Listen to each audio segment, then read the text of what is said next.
তো হ্যালো বন্ধুরা, আজকে আবার একটা নতুন ভিডিও নিয়ে চলে আসলাম। তো বন্ধুরা, আজকের ভিডিওতে আমরা এরকম সাধারণত টিউব লাইট রিপেয়ার করব। এই লাইটগুলি সাধারণত নষ্ট হয় না, নষ্ট হলে এটা ড্রাইভার কিটে একটু নষ্ট হয়, বা এটার যে এলইডি লাইটগুলো আছে ওইখানে একটা দুটো কেটে যায়। তো এই লাইটগুলো ঠিক রিপেয়ার করা খুবই সোজা। তো এগুলো রিপেয়ার করার জন্য আমি প্রথমে ক্যাপগুলো তো দুই পাশে দুই মাথায় যে ক্যাপগুলো আছে ওই ক্যাপগুলো প্রথমে আমি খুলে নেব। তারপরে দেখতে পাচ্ছি এখানে তার একটা জয়েন আছে, তো এই তারের মাথাটাকে আমি খুলে নেব। তারপরে এদিক দিয়ে আস্তে আস্তে ঢুকাইতে হবে। আর এদিকে যে দেখো এক সাইডে যে তারের যে জয়েন্টটা দেখা যাচ্ছে, এদিকে আস্তে আস্তে টানলে, আর ওইদিকে যে তারের মাথাটা আছে ওটা ঢুকাই দিলে এদিকে আস্তে আস্তে টানলে পুরো লাইটের এলইডি ড্রাইভার সহ বেরিয়ে আসবে।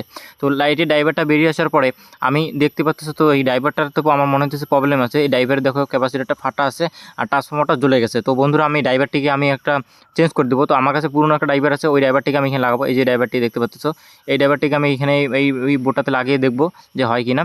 তো বন্ধুরা, ড্রাইভারটিকে লাগানোর জন্য প্রথমে আমি পুরনো ড্রাইভারটাকে আমি খুলে নেব।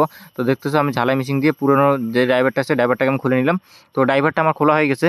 তো এই বোর্ডটি ড্রাইভারটা চেঞ্জ করার পরে আমি যে আরেকটা যে ড্রাইভারটা দেখলাম ওই ড্রাইভারটা আমি তোমাদেরকে আমি দেখো ঝালাই করে লাগাই দিতেছি প্রথমেই। তো আমার দেখো এই ড্রাইভারটা আমার ঝালাই করা হয়ে গেছে। তো এখন দেখো আমি লাইন দিতেছি, লাইন দেওয়ার পর দেখো এই যে দেখো বন্ধুরা লাইটটা জ্বলে উঠছে। তো বন্ধুরা, লাইটটা ঠিক হয়ে গেছে। এখন আমি লাইটটাকে সেট করে নিতেছি।